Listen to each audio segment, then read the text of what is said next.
guess, di ba? We bring out the best in each other.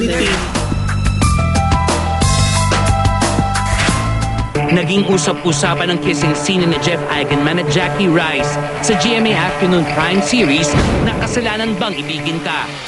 Last Sunday sa Don't Lie to Me segment ng Showbiz Central, naitanong kay Jackie kung nagselos ang girlfriend ni Jeff na si Carla Abellana sa nasabing eksena. Don't lie to me.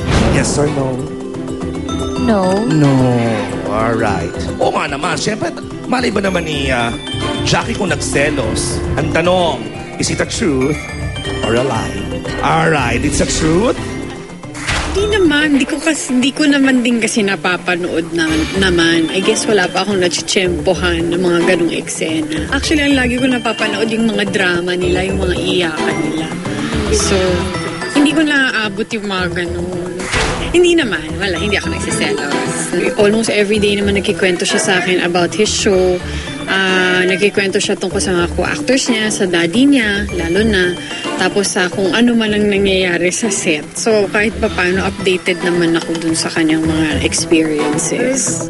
Suportado daw ng magnobyo ang bawat isa sa kani-kanilang mga proyekto.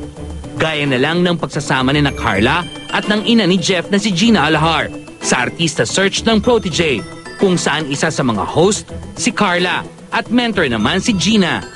Excited siya pa ng bagong project, makakasama ko pa mami niya dito, di ba? Sa mga nagsasabing hindi magtatagal ang relasyon ng dalawa at maghihiwalay rin sila, heto ang mensahe ni Carla. We are going strong, we are very happy. We continue to love each other and take good care of each other. So hindi totoo yan. Hanggat hindi nanggagaling sa amin mismo. So walang katotohanan. Huwag sila maniniwala. Napakatahimik namin. Reserved kaming tao. Hindi kami yung machika or outgoing.